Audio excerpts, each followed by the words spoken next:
The original Game Boy had a phenomenally long lifespan.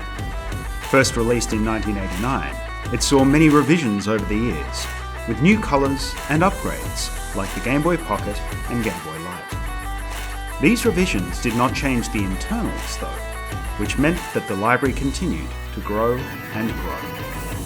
This led to an interesting situation, where the Game Boy was the portable console over 3 generations of Nintendo home consoles. At release, the system roughly matched the power of the NES, and saw many titles released with extremely similar gameplay.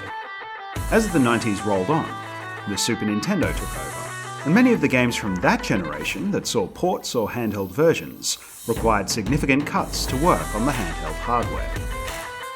By the late 90s, the Game Boy was getting very long in the tooth. The Nintendo 64 was now the Nintendo home console of choice, offering play experiences that the Game Boy's ancient hardware had no hope of matching. This was definitely the case with Turok, leading a claim to create a unique, side-scrolling adventure more suited to the venerable handheld.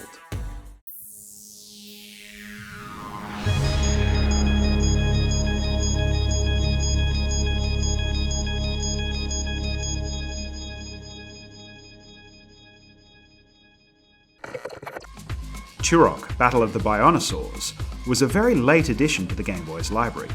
Released in 1997, it came out about half a year after the popular Nintendo 64 title and was intended to help build the franchise across multiple consoles.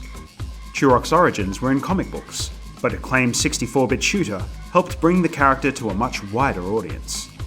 However, the Nintendo 64 game was known for its wide-open 3D gameplay and open-ended environments that showed off the power of the new hardware. What hope did the Game Boy have of recreating this atmosphere? The solution, it seems, was to take the fundamental gameplay elements of the Nintendo 64 game, like the large environments and eclectic arsenal of weapons, then adapt them to fit a more practical side-scrolling game. This was a sensible choice, and it's quite impressive how much of the Turok feel was retained in the process. From the start of the game, there is the sense that you've been thrown into a large environment, and there's a lot for you to figure out on your own.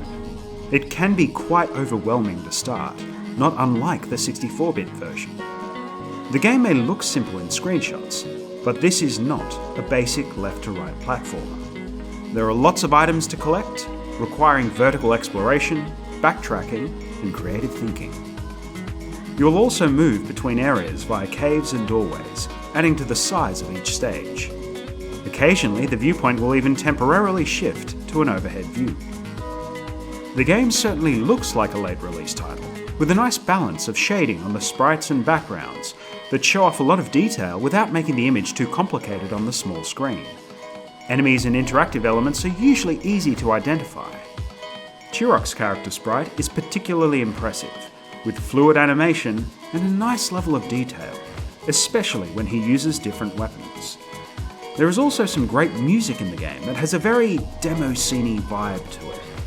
It was supposedly composed by the founder of the developer, Bit Managers.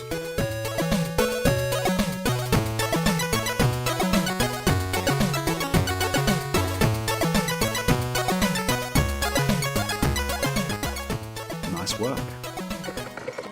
The biggest issue, ironically, is similar to that of the 64-bit title. That is, the platforming.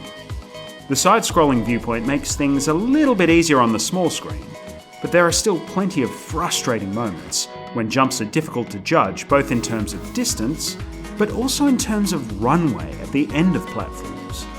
This leads to many situations where you watch Turok fling himself off a ledge to his doom while you're jamming on the jump button in frustration.